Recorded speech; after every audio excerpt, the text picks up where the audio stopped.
इथे असतील, आसपासची असतील किंवा तासगावची असतील, ही तरुणाची शक्ती तुमच्या मागे, तो पण चिंता करायचं काही कारण नाही, तुम्ही एकटं करू शकत नाही.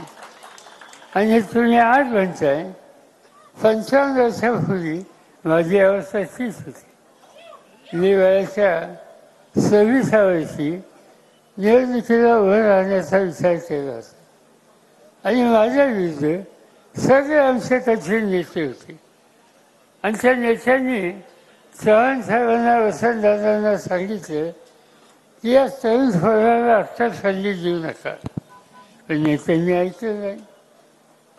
विरोधक खूप होते, तरी नेत्यांनी ऐकलं नाही. मला आठवतंय, मला तिकीट देऊ नका म्हणून सांगायला आमच्या पक्षाचे अनेक नेते आले होते. चव्हाण साहेबांच्याकडे चर्चा झाली. चव्हाण साहेबांनी विचारलं की एका तरुणाला संधी द्यायला तुमचा नकार आहे. त्याने हो, कारण तो निवडून यायचा नाही. चव्हाण साहेबांनी प्रश्न विचारला की आपल्या राज्यामध्ये 288 खासदारांच्या जागा आहेत, आपल्या पक्षाच्या किती जागा निवडून येतील? तर त्याच्या ज्येष्ठांनी सांगितलं की निदान 200 तरी येतील. चव्हाण साहेबांनी दुसरा प्रश्न विचारला, राहिलेल्या 88चं काय? तर नेत्यांनी उत्तर दिलं, बहुतेक तिथं पराभव होईल. चव्हाण साहेबांनी सांगितलं, शरद पवारांचे असंच दिसते, आपल्याकडे किती येतील तर तुम्ही 200 येतील म्हणतात, 88 पडतील तर तेच तुम्ही सांगता.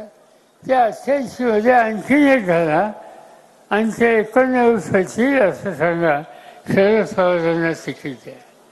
आणि मला तिकीट दिलं आणि त्या दिवसापासून आज 55 वर्ष मी सतत निवडून येतोय. एकदा सुद्धा लोकांनी मला घरी केली आहे. आणि त्यामुळं आजच्या वयामध्ये तुम्ही रोहितला या ठिकाणी देताय. माझी पूर्ण खात्री आहे की पुढची 5-50 वर्ष या भागाचं नेतृत्व करण्याचा अधिकार हा त्यांचा राहणार आहे. तो त्यांच्या कामाने राहणार आहे, त्यांच्या आदराच्या पुण्याने राहणार आहे. आणि त्यासाठी त्यांना मोठ्या मताने विजय करा ही आग्रहाची विनंती मी आपल्याला करतोय.